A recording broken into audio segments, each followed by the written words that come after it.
नरेंद्र मोदी जी कहते हैं कि रात चाहे कितनी भी लंबी हो वो रात ही है, सवेरा होना निश्चित है।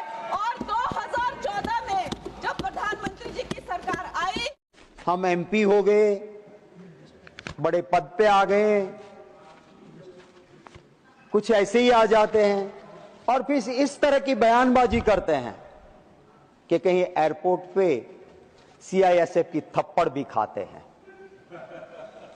मैं मानता हूं कि हम लोगों को ऐसे कानून बनाते वक्त उस फौज में काम करने वाले, उस केंद्रीय सशस्त्र पुलिस दल में काम करने वाले हमारे जवानों की भावनाओं को समझना। अगर उन्हीं में से प्रमोशन लेता लेता कोई डीजी बना है, कोई आईजी बना है और आपके ट्यून पे डांस नहीं करना चाहता है, तो आप वहां पे डेप्यूटेशन के लाके बिठा दोगे अपने बंदे को, ताकि वहां जो अपनी मनमानी है वो कर सको। वो कहा जाता है कि उनके ग्राउंड में जो घास उगती है वो पानी से नहीं, हमारे जवानों के पसीने से वहां पे घास उगती है। इतनी मेहनत ये करने वाले लोग हैं सर। केंद्रीय सशस्त्र पुलिस बलों में 54 ऑफिसर्स शहीद हुए सर। कई जवान जिन्होंने दृष्टि गुमा दी, किसी का पांव गया है, किसी का हाथ टूट गया है, कई नक्सलवाद में काम करते हुए ब्लास्ट हुआ, शरीर के पुर्जे उठ गए हैं। ऐसी फौज के लोगों के लिए हम ये क्या करने जा रहे हैं? क्या सिर्फ सर सरकारें आती है जाती है सर, इस दुनिया में कोई परमानेंट नहीं है। सबसे बड़ा युद्ध महाभारत का हुआ, लेकिन उसके बाद आज वही हरियाणा में कुरुक्षेत्र की भूमि है, वहां ना पांडवों के पास कब्जा है ना कौरवों के पास है, दोनों का चला गया है।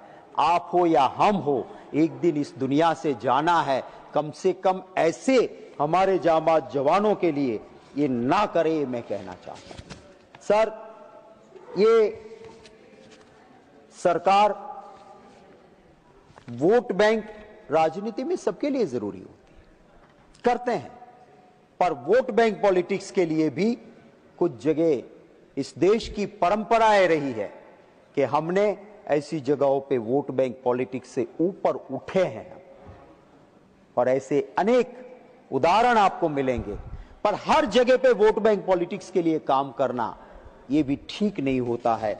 ये कानून आप जो आज लेके आ रहे हो, उसकी मंशा जो है वो किसी तरह से क्लियर नहीं दिख रही है सर। पुलवामा में वो सेंट्रल रिजर्व फोर्स के वो जवान शहीद हुए। हम विकसित भारत की बात करते हैं, हमें पुरानी पार्लियामेंट पसंद नहीं आती है। हम 28,000 करोड़ खर्च करके नए बिल्डिंग बना सकते हैं। उस देश की सुरक्षा में लगे हुए जिनको शिफ्ट करना था, उनका एक मुखिया कहता है, अरे वहां के गवर्नर साहब भी बोले, कहा गया था कि एयरलिफ्ट करो। जो एटमॉस्फेयर है, जिस कॉरिडोर से हमें पसार होना है, वहां पे फुल रिस्क है, हमको एयरलिफ्ट करो। आपने एयरलिफ्ट नहीं किया और वहां से काफिला निकला। वो कमजोर इंसानियत के दुश्मन उन आतंकवादियों ने हमला किया और पुलवामा के अंदर हमारे केंद्रीय सशस्त्र पुलिस बल के जवान शहीद हो गए। उसके बाद चुनाव में कुछ पोस्टर्स लगे सेना के उन ड्रेस के साथ, पर उस केंद्रीय सशस्त्र पुलिस बल के शहीद हुए जवानों के लिए क्या किया हुआ है? जब अगर गृह मंत्री जी चुनाव से वक्त मिल जाए, सुनने के लिए तो नहीं बैठे हैं, जवाब देने के लिए कम से कम वो आ जाएं, तो इस बात का जवाब दे हमको कि क्या आपने उसको शहीदी का रैंक दिया?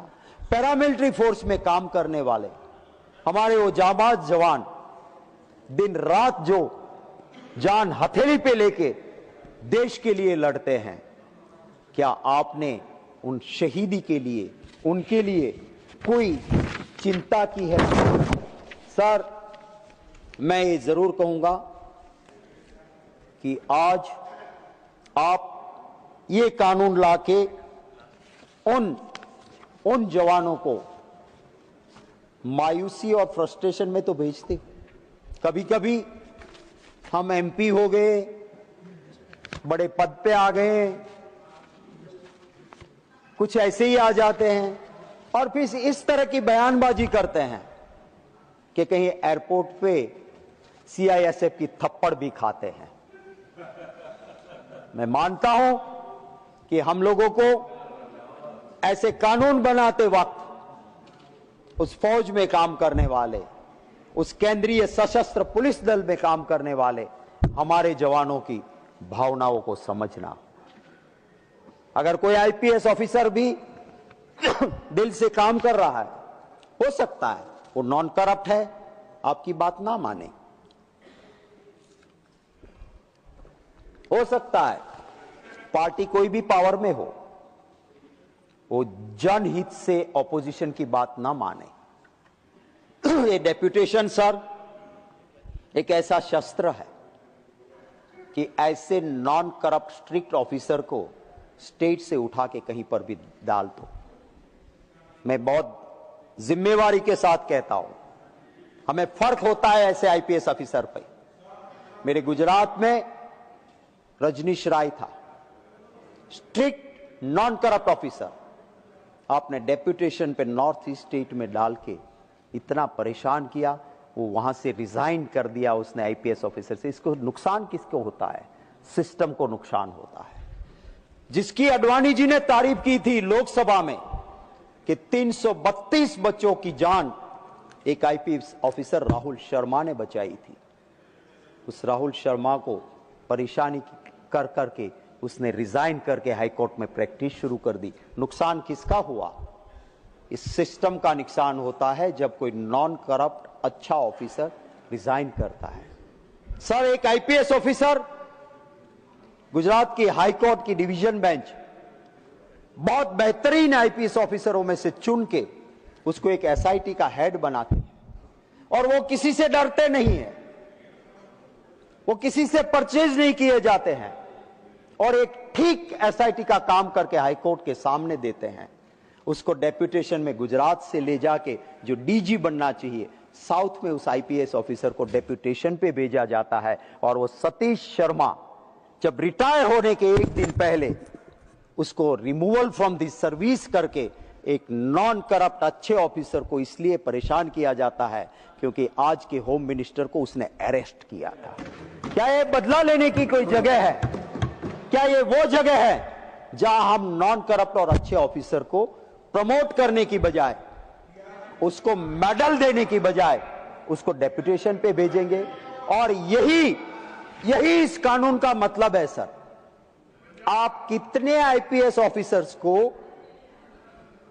केंद्रीय सशस्त्र पुलिस बलों में क्लॉज 3 के जरिए आप डेप्यूटेशन पे भेजोगे और इसका इंपैक्ट किसके ऊपर होगा?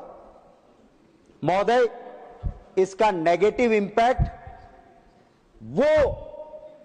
वो जो दिन रात उस फील्ड में काम करते हैं, चाहे वो central reserve police force CRPF हो, बॉर्डर सिक्योरिटी फोर्स बीएसएफ हो, Indo Tibetan border force ITBP हो, सशस्त्र सेना बल एसएसपी हो, central industrial security force CISF हो, उनको इसका नुकसान होगा क्योंकि उनके अधिकारी, सर आज हम भी राजनीति में होते हैं, सुधांशु भाई अभी बहुत अच्छा बोल रहे थे, उनकी भी मंशा ये होती है कि कभी मोदी जी मुझे मंत्री बना दे। हालांकि ऐसे विद्वान लोगों को मंत्री बनाते नहीं, पर होती है कि भाई एक जगह पे मेरा प्रमोशन हो। और हम जैसे पॉलिटिक्स में तो ये प्रमोशन के लिए क्या क्या नहीं करते हैं। यही चीज मेहनत जान हथेली पे लेके लड़ने वाला ऑफिसर वो चाहता है कि मैं मेरे फोर्स का डीजी बन के रिटायर हूं, मैं मेरे फोर्स का आईजीपी बन के रिटायर हूं। मेरी ही रैंक का आदमी अगर दूसरी जगह पे है तो उसका प्रमोशन हो रहा है तो मेरा भी प्रमोशन हो। उनकी मांग सिर्फ यही है और इस बिल के जरिए उनकी मांगों को, उनके ख्वाबों को रौंदा जा रहा है। उनके ख्वाबों का सत्यानाश हो रहा है। और हाँ जी, मैं कंक्लूड कर रहा हूं सर, और इसलिए मैं आपके जरिए महोदय, आपके जरिए सरकार से अनुरोध करता हूं कि इस बिल को हड़बड़ी में पास करने की, बहुमत से पास करने की कोशिश ना हो। इस बिल को वापस लेके सिलेक्ट कमेटी को भेजा जाए। डायलॉग कीजिए, आप आपके हैं, केंद्रीय सशस्त्र पुलिस दल के आपके ऑफिसर्स, आपके जवान हैं, उनसे बात करके फिर इस बिल को लाया